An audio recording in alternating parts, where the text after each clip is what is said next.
नमस्कार, आप सभी का एक बार फिर से स्वागत है हमारे चैनल भक्ति ज्ञान में। आप सभी को नवरात्र के 7वें दिन की हार्दिक शुभकामनाएं। नवरात्र के 7वें दिन आज सुनते हैं माँ कालरात्रि की कहानी। माँ दुर्गा के 9 रूप हैं, जिनमें 7वें दिन माँ कालरात्रि की पूजा की जाती है। माँ कालरात्रि नव दुर्गा में से एक हैं, जिनकी पूजा नवरात्र के 7वें दिन की जाती है। इस दिन को महासप्तमी भी कहा गया है। माँ दुर्गा ने ये अवतार बुराई का नाश करने के लिए लिया था। उन्होंने इस अवतार को धारण करके शुंभ, निशुंभ और रक्तबीज जैसे दानवों का वध किया था। आइए सुनते हैं माँ दुर्गा के कालरात्रि स्वरूप की कथा। माँ दुर्गा के इस रूप को सबसे शक्तिशाली माना गया है। इनके शरीर का रंग घने अंधेरे की तरह काला है और माता के अत्यंत लंबे केश खुले और बिखरे हुए हैं। माँ कालरात्रि के गले में विद्युत की तरह चमकने वाली माला सुशोभित है। 4 भुजाओं वाली कालरात्रि देवी गधे पर मंडित रहती हैं।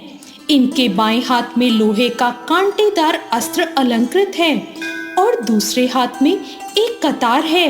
माँ कालरात्रि का दायां हाथ हमेशा ऊपर की तरफ उठा रहता है, जो लोगों को सदैव अपने आशीर्वाद से सुसज्जित रखता है।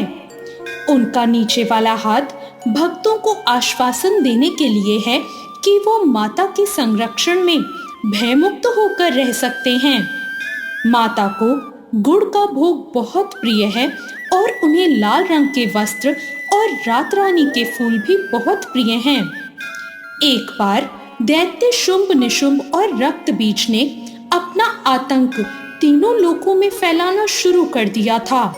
उस वक्त देवगण भगवान शिव के पास गए।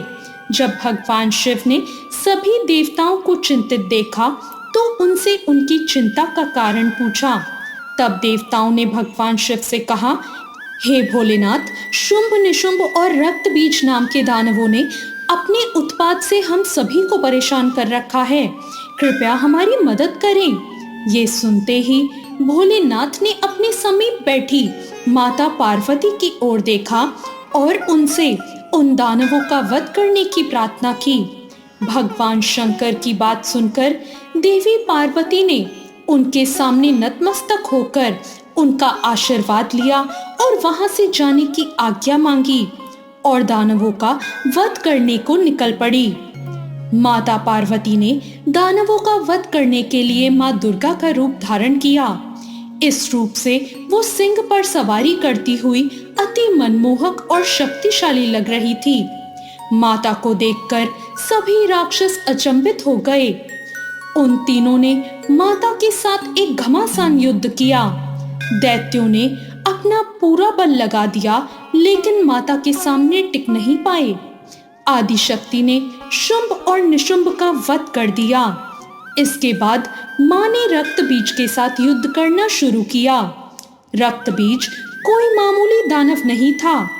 उसने कठोर तपस्या करके ब्रह्मा जी से अमर होने का वरदान हासिल कर रखा था। ब्रह्मा जी ने उसे ये वरदान दिया था कि जब भी कोई उसे मारने का प्रयत्न करेगा, तब उसके शरीर से निकली एक भी खून की बूंद जैसे ही धरती को स्पर्श करेगी, वैसे ही अनेक रक्त बीजों का जन्म हो जाएगा। इसी वरदान के अनुसार जैसे ही माता ने उस पर प्रहार किया, उसकी खून की बूंदें धरती पर गिरी और बहुत से रक्त बीज प्रकट हो गए। उसी क्षण माता ने कालरात्रि का रूप धारण किया। माँ दुर्गा के शरीर से एक ऊर्जा का संचार हुआ और माँ कालरात्रि का निर्माण हुआ। भले ही वो दानव बहुत शक्तिशाली था, लेकिन माता से जीत पाने का सामर्थ्य उसके अंदर नहीं था। माँ कालरात्रि ने रक्तबीज को अपनी कटार से मार गिराया और जैसे ही उसके शरीर से खून बहने लगा, उन्होंने उसके रक्त को अपने मुंह में भर लिया। माँ कालरात्रि की पूजा सप्तमी के दिन करने का एक बहुत बड़ा कारण है। कहा जाता है कि 6 दिन देवी की पूजा करने के बाद 7वें दिन हमारा मन सहस्त्र चक्र में स्थित होता है। इस चक्र में हमारा मन सबसे साफ और शुद्धि में स्थित होता है। इस वक्त काल रात्रि की पूजा करने से हमें ब्रह्मांड की सभी सिद्धियां प्राप्त होती हैं और सारी असुरी शक्तियां हमसे दूर भाग जाती हैं।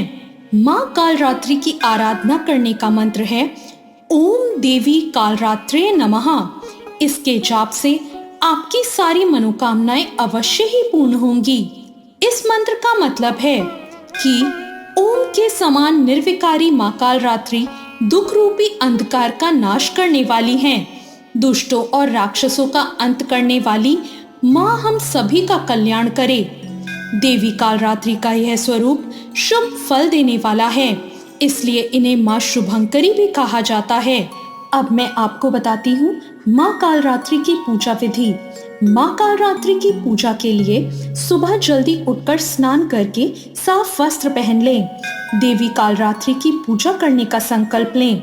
मंदिर को गंगा जल से शुद्ध करें और पूजा स्थान पर माँ काल रात्रि की प्रतिमा या चित्र स्थापित करें। घी का दीपक जलाएं और माता के जयकारे लगाएं। रोली, अक्षत, गुड़हल के फूल, लौंग, पताशा, गुग्गल और गुड़ आदि अर्पित करें। माँ काल रात्रि को गुड़ और गुड़ से बनी चीजों का भोग लगाएं। माता की आरती करें, उनकी कथा सुने। आप दुर्गा चालीसा या दुर्गा सप्तशती का पाठ भी कर सकते हैं। लाल चंदन की माला से माँ काल रात्रि के मंत्रों का जाप करें। माँ काल रात्रि को गुड़ का भोग बहुत प्रिय है, इसलिए उन्हें गुड़ या गुड़ से बनी चीजों का भोग जरूर लगाएं। या देवी सर्वभूतेषु माँ काल रात्रि रूपेण संस्थिता नमस्तस्ये नमस्तस्ये नमस्तस्ये नमो नमः। माँ काल रात्रि के ब्रह्मांड के समान गोल नेत्र हैं और अपनी हर सांस के साथ माँ की नासिका से अग्नि की ज्वाला निकलती है। अपने चारों हाथों में खड़ग, लोहे का अस्त्र, अभय मुद्रा और वर मुद्रा किए हुए माँ अपने वाहन गधे पर सवार हैं। ये माँ दुर्गा का शक्तिशाली रूप हमें सिखाता है कि बुराई कितनी भी शक्तिशाली क्यों ना हो, परंतु अच्छाई के आगे घुटने टेक ही देती है। जो इंसान सच्चे मन से माँ की पूजा करेगा, माँ किसी न किसी रूप में अवतरित होकर उनके जीवन की सभी बुराइयों का नाश कर देगी। तो ये थी माँ काल रात्रि की कथा। आपको आज की ये कथा कैसी लगी, कमेंट करके जरूर बताएं। वीडियो अच्छी लगी हो तो लाइक जरूर करें। साथ ही मेरे चैनल भक्ति ज्ञान को अगर आपने अभी तक सब्सक्राइब नहीं किया है तो सब्सक्राइब करना ना भूलें। धन्यवाद।